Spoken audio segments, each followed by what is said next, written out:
हाय दोस्तों, मैं कुंदन कुमार आपके अपने YouTube channel hi fi competition classes में स्वागत है। जैसा कि आप लोग जानते हैं कि हमारे चैनल पर सभी कॉम्पिटिटिव एग्ज़ाम की तैयारी कराई जाती है और इसके पूर्व मैंने परसेंटेज का सारा वीडियो अपलोड कर दिया है।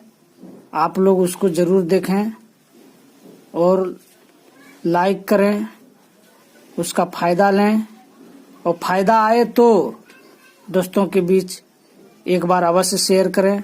चलिए आज का टाइप लाभ हानि देखते हैं। आज हम लोग लाभ और हानि का वैसे टाइप देखने जा रहे हैं दोस्तों, जो कुछ वस्तुओं को खरीदा जाता था, उनमें से कुछ भाग लाभ पर, कुछ भाग हानि पर, तो पूरे क्रय या बिक्री पर क्या प्रभाव पड़ता था, उस प्रकार के क्वेश्चन को हम लोग करने जा रहे हैं। तो चलिए क्वेश्चन नंबर 1 हम लोग स्टार्ट करते हैं।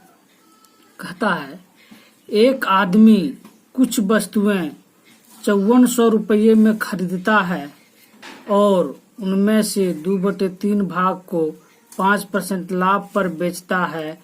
बची हुई वस्तुएं कितने % लाभ पर बेचे कि उसे कुल वस्तु पे 13% लाभ हो।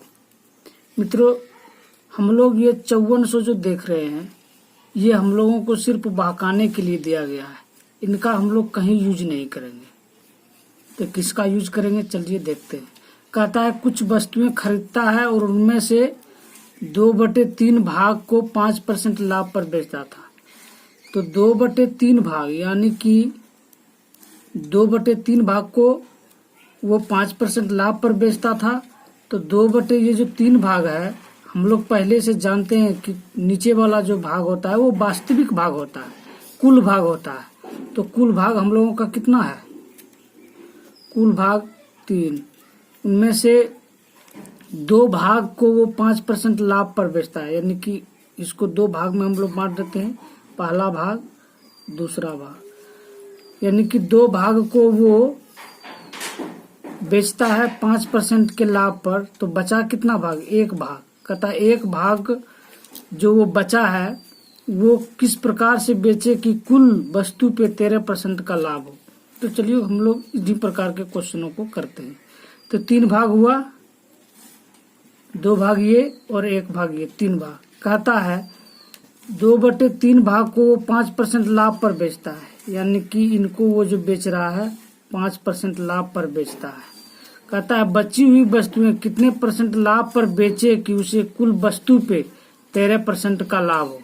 यानी कुल हमारा ये 3 है, तो यहाँ हम लोग 13% का लाभ कमा रहे हैं।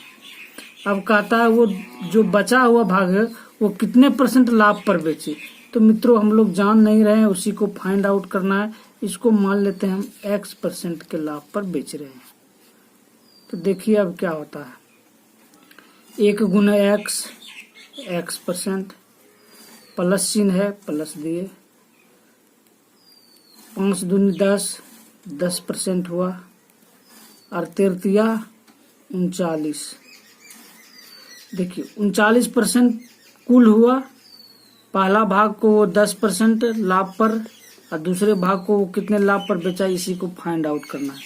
सिर्फ 39 में से बराबर के इस पर ले जाएंगे तो माइनस हो जाएगा 10 बराबर X%, यानी कि 29% हो गया जाकर के हमारा X का भाग। यानी वो जो बचा हुआ भाग था उसको अगर हम लोग 29% लाभ पर बेच दें तो कुल वस्तु पे हम लोगों का 13% का लाभ। अब हम लोग क्वेश्चन नंबर 2 की ओर चलते हैं।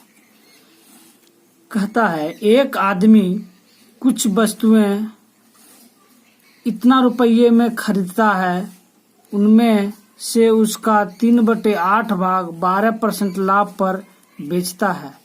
बचे हुए वस्तु को कितने % हानि पर बेचे जाए कि सभी वस्तुओं पर कुल 4% का लाभ हो। बोल रहे हैं दोस्तों, ये जो वैल्यू हम लोगों का न्यूमेरिक वैल्यू है, ये सिर्फ हम लोगों को दिग्भ्रमित करने के लिए दिया गया है, हम लोग इनका कहीं यूज नहीं करेंगे। तो कहता है 3/8 भाग को 12% लाभ पर। हम लोग जानते हैं कि 3/8 भाग यानी नीचे वाला जो होता है वो हम लोगों का कुल मान होता है, वास्तविक मान होता है, यानी कुल हम लोगों के पास जो दिया हुआ है वो 8 है। अब कहता है 3 भाग को वो बेचता है 12% लाभ पर। 3 भाग को वो 12% लाभ पर बेचता है, तो बच गया अब कितना, 5 भाग। 5 भाग को कितने प्रतिशत की हानि पर बेचे, तो 5 3 8 हो गया। तो 3 भाग को बेच रहा है 12% के लाभ पर, प्लस 12 लिखिए।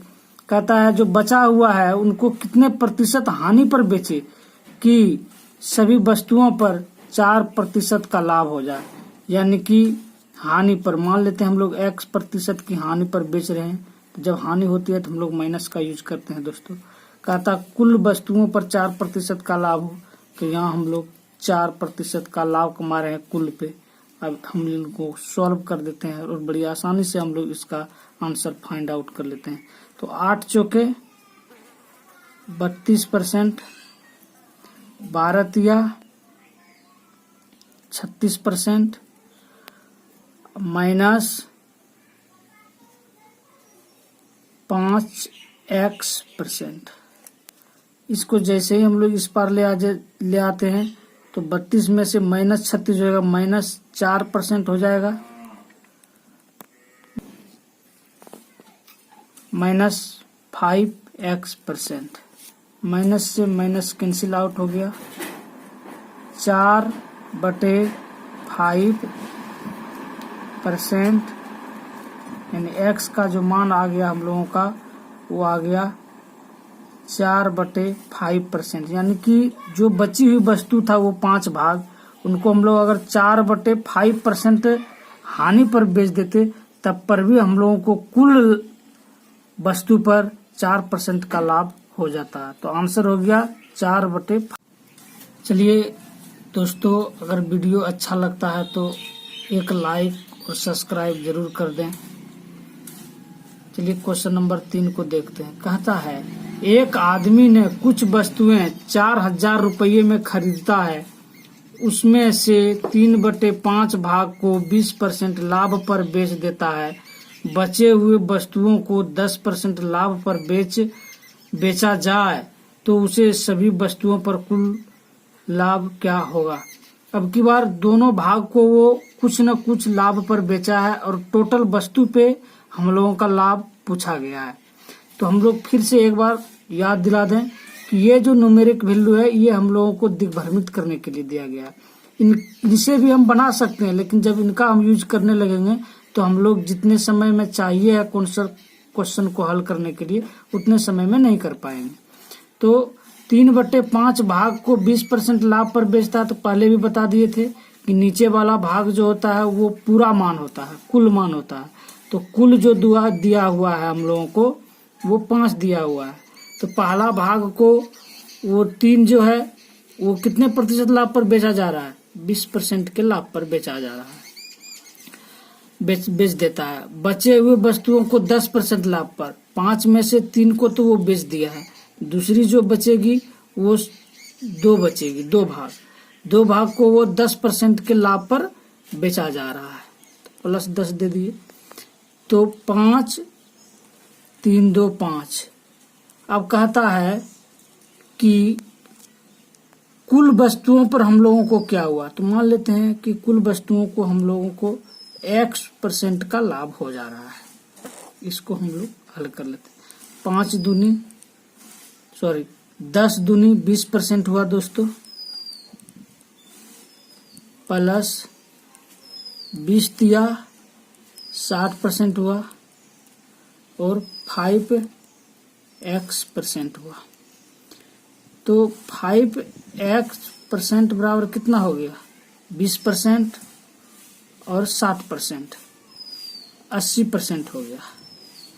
परसेंट से परसेंट गया तो x बराबर हम लोगों का कितना वैल्यू आ गया, 80/5, यानी कि 16% के पूरे वस्तु पर 16% का लाभ हो जाएगा हम लोग को। क्वेश्चन नंबर 4 देखते हैं मित्रों।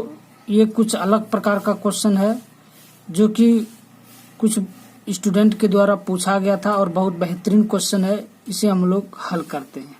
देखिए, किसी वस्तु के मूल्य में 40% की वृद्धि हो जाती है तथा इसकी खपत में 20% की कमी हो जाती है, तो उसके खर्च पर क्या प्रभाव पड़ेगा। बहुत ही बेहतरीन क्वेश्चन है और हम लोग स्किप करके चले जाते हैं। चलिए आज हम लोग इस प्रकार के भी क्वेश्चन को एक बार देख लेते हैं। कहता है मूल्य में 40% की वृद्धि। तो 40% की वृद्धि मतलब कि 40% का फ्रैक्शन कितना हो जाएगा मित्रों, 2/5।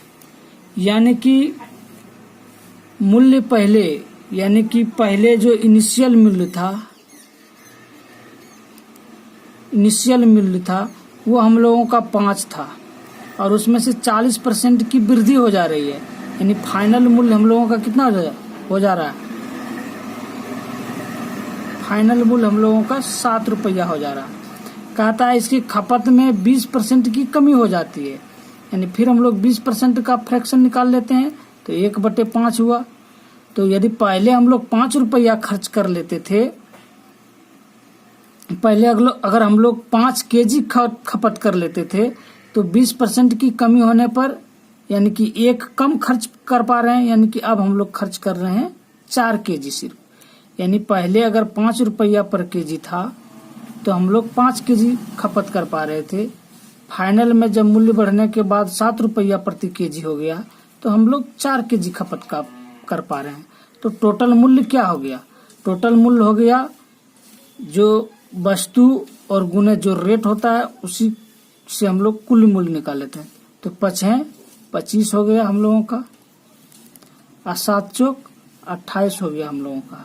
यानी पहले हम लोग 25 रुपया खर्च कर पा रहे थे तो अब हम लोग 28 रुपया खर्च कर पा रहे हैं। यानी कि 3 रुपये की वृद्धि हुई है।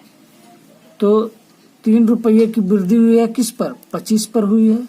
अब परसेंट में बदलने के लिए 100 से गुना करते हैं। 25 चौके 100 यानी कि 4 तिया 12% की वृद्धि हो जाती है दोस्तों। 12% की वृद्धि हो जा रही है हम लोगों के खर्च पर।